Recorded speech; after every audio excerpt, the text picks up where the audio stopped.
আল্লাহর হাবিবের জামানাতে মুসাইলামাতুল কাযযাব নামে খণ্ড এসে দাবি করেছে, মুহাম্মদ নবী তুমি একা না, আমিও নবী। নাউজুবিল্লাহ পড়েন। তোমার অর্ধেক আমার অর্ধেক, আমার অর্ধেক নবুয়তি আমারে বুঝায় দাও। বিষ্ণু বললেন, তুই তো বড় ভণ্ড, তুই শুধু মুসাইলামা না, আজ থেকে তুই মুসাইলামাতুল কাযযাব, মিথ্যাবাদী মুসাইলামা। সে বিশ্বনবীকে কপি করত। আমার হাবিব যা যা করতেন এই বেয়াদবটা তাই তাই করত। বিষ্ণু ঈসা ইসলাম ছোট বাচ্চাদের মাথায় হাত বুলিয়ে দিলে বাচ্চাদের মাথায় চুল গজাতো, চুল বড় হয়ে যেত। সেও তার এলাকার বাচ্চাদের মাথায় হাত বুলাই দিলে চুল ওঠাতো দূরের কথা, বাচ্চাগুলো আজীবন টাক মাথা থাকতো। কপি করে বেশি একটা সুবিধা করতে পারে নাই। আল্লাহর হাবিব কোনো গাছের মধ্যে দোয়া পরে ফু দিলে এটার বাম্পার ফলন হতো, আর এই বেয়াদব ফু দিলে মুহূর্তের মধ্যে গাছ মুইরা কাঠ হয়ে যেত।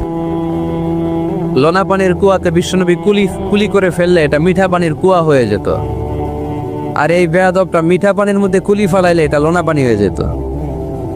বেয়াদবি। আল্লাহর হাবিবের সাথে বেয়াদবি করলে আল্লাহ সহ্য করে না, চিল্লায় বলেন ঠিক কিনা? এখন একটা নাম শোনা যায়, মির্জা গোলাম আহমদ কাদিয়ানি। সে মারা গেছে অনেক আগে। নবীরা পবিত্র, নবীরা যেখানে মারা যায় জায়গাটাও পবিত্র, কিন্তু এই মির্জা গোলাম আহমদ কাদিয়ানি মারা গেছে টয়লেটের ভিতরে। খুব পবিত্র জায়গা, তাই না? টয়লেটের ট্যাঙ্কি ভেঙে নিচের ভিতরে পড়ছে। মেথর এনে শিকল দিয়ে টেনে আর উঠানো যায় না, উঠাইতে গেলে ধপাস করে আবার পড়ে। দুনিয়াতেও লাঞ্ছনা, আখিরাতেও লাঞ্ছনা। খবরদার, মুসলমান এই ব্যাপারে সচেতন। আমার নবীর পরে আর কোন নবী পৃথিবীতে আসবে, আমার হাবিবের পরে আর কোন রাসূল পৃথিবীতে আসবে? এজন্য আল্লাহর হাবিব বলছেন, লা নবিয়্যা বা'দি ওয়ালা রাসূলা, আমার পরে কোনো নবী নাই, আমার পরে কোনো রাসূলও নাই। আমি শেষ নবী, আমি শেষ রাসূল। তবে লাউ কানা বা'দি নাবিয়্যুন লাকানা আমার, আমার পরে যদি নবী হওয়ার যোগ্যতা কারো থাকে, আমার সাহাবা ওমরের সেই যোগ্যতা আছে। ঠিক কি না? প্রভু তুমি বলেছ রাসূল দেবে না, বলনি দেবে না ওমর, বলনি দেবে না হামজা তারিক, খালিদ বিজয় সমর। প্রভু তুমি বলেছ রাসূল দেবে না, বলনি দেবে না ওমর, বলনি দেবে না হামজা তারিক, খালিদ বিজয় সমর। প্রভু তুমি বলেছ রাসূল দেবে না। ঠিক কি না? রাসূল দেবে না, এটা আল্লাহর কথা, আর দিবে না। আল্লাহর হাবিব তিনি হচ্ছেন শেষ রাসূল। এজন্য আল্লাহর হাবিব বলতেন, সহিহ মুসলিম শরীফের বর্ণনা, মাসালি ওয়া মাসালুল আমবিয়া মিন ক্বাবলি কামাসালি রাজুলিন বানা বাইতান, আমার দৃষ্টান্ত আর আমার আগের সব নবীদের দৃষ্টান্ত ওই ব্যক্তির মতো যে একটা ঘর বানিয়েছে। কি বানিয়েছে? ঘর। অনেক সুন্দর একটা ঘর বানিয়েছে। ইন্টেরিয়র ডিজাইন, এত সুন্দর ঘর কেউ দেখে নাই। সবাই ঘরটা দেখলো আর প্রশংসা করলো, বাহ চমৎকার ঘর তো। এই ঘরের মধ্যে ভুল ধরার মতো কোনো জায়গা নাই, একটা জায়গা ছাড়া, সেটা হচ্ছে এই ঘরের একটা দেয়ালের গাঁথনিতে একটা ইট কম আছে, একটা ইট আসে নাই, ইটের জায়গাটা ফাঁকা, ফলে বাইরে ঠান্ডা বাতার ভিতরে ঢুকে। এত দামি ঘর বানাইলেন কিন্তু দেয়ালের এক জায়গায় একটা ইটা নাই, ঠান্ডা বাতাস ঢুকলে এই ঘর দিয়ে কোনো লাভ আছে? শীতের রাতে কষ্ট আছে না নাই? আল্লাহর হাবিব বললেন, ওই ইটাটা হচ্ছে আমি মুহাম্মদ সাল্লাল্লাহু, ওই গ্যাপের জায়গাটা আমি, আনাল্লাবিনা ফাআনাল্লাবিনা আনা খাতামুন নবিয়্যিন, আমি হচ্ছি ওই নবুয়তির দেয়ালের ওই গ্যাপের জায়গায় না রাখা ইটা। আমাকে যখন আল্লাহ ওই জায়গাটায় সেট করে দিলেন, গোটা বিশ্বটা আলোকিত হয়ে গেল। পড়েন সুবহানাল্লাহ। এজন্য আল্লাহ বললেন, ওয়ামাদিতা। এজন্য বিশ্ব নবীর চাইতে সুন্দর কেউ আছে? চাঁদের চেয়ে সুন্দর তুমি নবী আমার কমলিওয়ালা, চাঁদের চেয়ে সুন্দর তুমি নবী আমার কমলিওয়ালা, দু জাহানের বাদশা তুমি প্যারা নবী সাল্লে আলা, দু জাহানের বাদশা তুমি প্যারা নবী সাল্লে আলা, চাঁদের চেয়ে সুন্দর তুমি নবী আমার কমলিওয়ালা।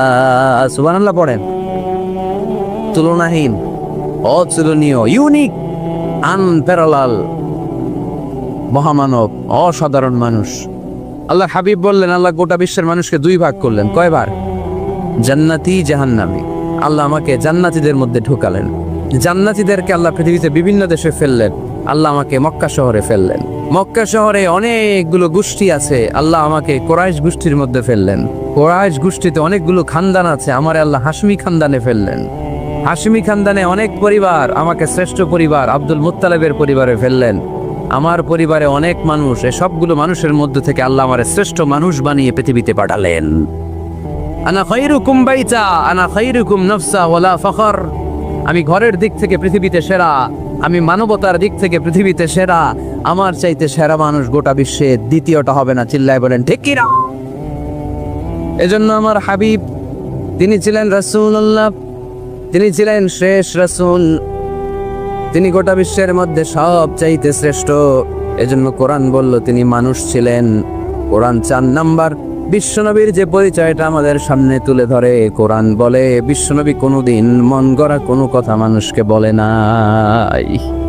আমরা মন গড়া বলি না?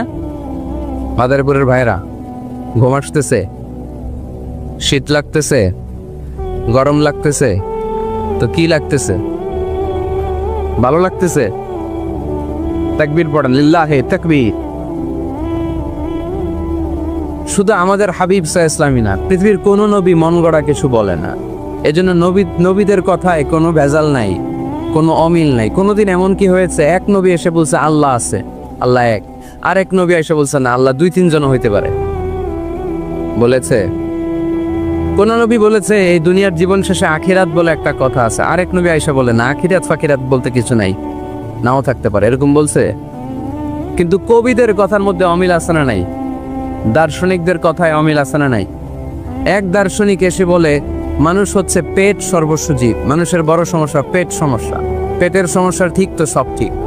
আরেক দার্শনিক এসে বলে না, পেটের চেয়ে বড় সমস্যা যৌন সমস্যা, যৌন সমস্যা ঠিক করে দিলে সব ঠিক। আরেকজন বলে না, পেটও সমস্যা না, যৌনও সমস্যা না, মানুষ আসলে মানুষই না, মানুষ হলো বান্দর। বানর থেকে এভলিউশন, সময়ের বিবর্তনে, কালের বিবর্তনে এগুলো মানুষ হয়ে গেছে। তার মানে এদের কথার মধ্যে বৈপরীত্য আছে না নাই? কিন্তু নবীদের কথায় কোনো বৈপরীত্য আছে? কারণ নবীরা মন গড়া কিছু বলেন না, তাদের কাছে কথা আসে একটা হেডকোয়ার্টার থেকে, হেডকোয়ার্টারটা কার? এজন্য আল্লাহ বললেন ওয়ামা ইয়ানতিকু আনিল হাওয়া ইন হুয়া ইল্লা ওয়াহায়ুন ইউহা। আমার হাবিব মন গড়া কিছু বলেন না। আমার পক্ষ থেকে যদি ওহির বাণী এসে তার কাছে পৌঁছায়, ওহির আলোকে কথাগুলো তিনি তোমাদেরকে শোনান, ঠিক কি না? He was guided by wahi, he was guided by revelation. ওনার তো মন গড়া কথা বলা লাগে না, ওনার কাছে ওহি পাঠানো হয়। ওহি হচ্ছে আল্লাহর পাঠানো সিক্রেট মেসেজ। উনি কিছু না জানলে বলে দিতেন আমি জানি না, আমাদের মতো আল্লামা শাস্তে চাইতেন না। আমাদের মুখ দিয়ে আপনি কিলায়া গুতায়াও জানি না এটা বের করাইতে পারবেন না, সব জানি আমরা, ঠিক কিনা? জানি না, আমি জানি না, এটা বলার অভ্যেস যেন আমরা করি। পারা যাবে? কি বলবো আমরা?